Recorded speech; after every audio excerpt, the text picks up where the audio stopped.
Welcome back to another episode of our Formula 1 2019 driver reviews, our daily series right up to Christmas Day. So if you're just fancying a bit of Formula 1, just need a little Formula 1 tickle, I've got you covered. Don't worry. Today, we're talking about yet another driver that has had a season of very much two halves, both physically, of course, with the summer break, but literally as well. When you look at the points Sergio Perez and the positions he was finishing in that first half of the season compared to the second half of the season, what a massive contrast it really is. So let's just break it down for you. Nice and simple.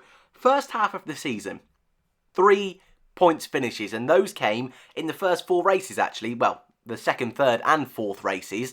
A 10th place, an 8th place, and a fairly strong 6th place in Baku. But we always know he goes well, very, very well indeed, actually, in Baku. But in the second half of the season, Sergio Perez scored in every single race except Singapore. And in Singapore, he was on to score points, but a mechanical failure forced him to retire from the race. What a crazy season, topsy-turvy season this man has had. And we spoke about Gasly, we spoke about Albon, Raikkonen, and how all of their seasons have been polar opposites. But Sergio Perez, with the summer break, he was fighting with his teammate for about 15th in the standings.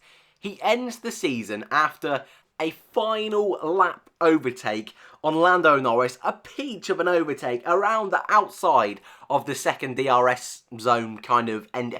It was a lovely move, just take my word for it, okay? Awesome move, ends him in the season 10th in the standings. And when you consider how bad that Racing Point car was in the very beginning of the season, what an incredible achievement that is from Sergio to drag that car almost through hell this season and get some ridiculously good results in the second half of the year. And with potential talk, I'm away this week, so it might have been announced, I'm not too sure, I don't know. Potential talk that the team could become Aston Martin next season. What an opportunity this is for Perez, who's been at the team with a very long time now, since 2014. He's really controlling it, and it's brilliant to see. The head-to-head battle's been on your screen for a few seconds now. 18-3. Is the qualifying battle. Quite a margin in Perez's favour. Definitely had the edge over Stroll there. And in the race as well, 16-5 in Perez's favour.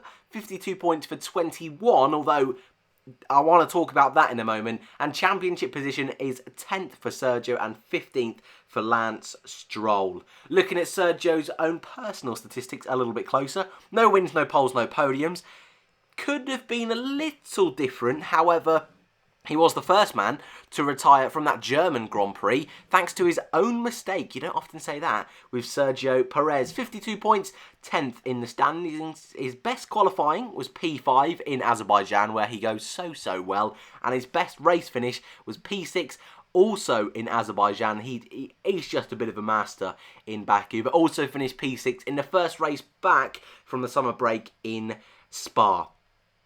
How this man continues to be super consistent, but not only that, go under the radar, just absolutely shocks me.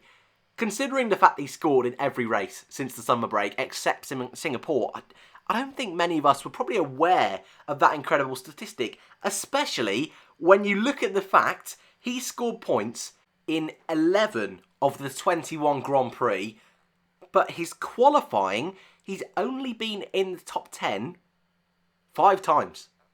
5 times. And yet he scored in 11 races. I think is okay.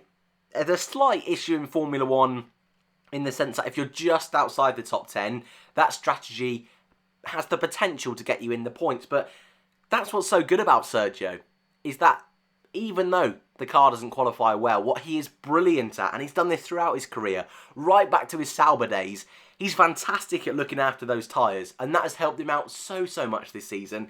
A perfect example was the last race of the season in Abu Dhabi. Went ridiculously long on those tyres.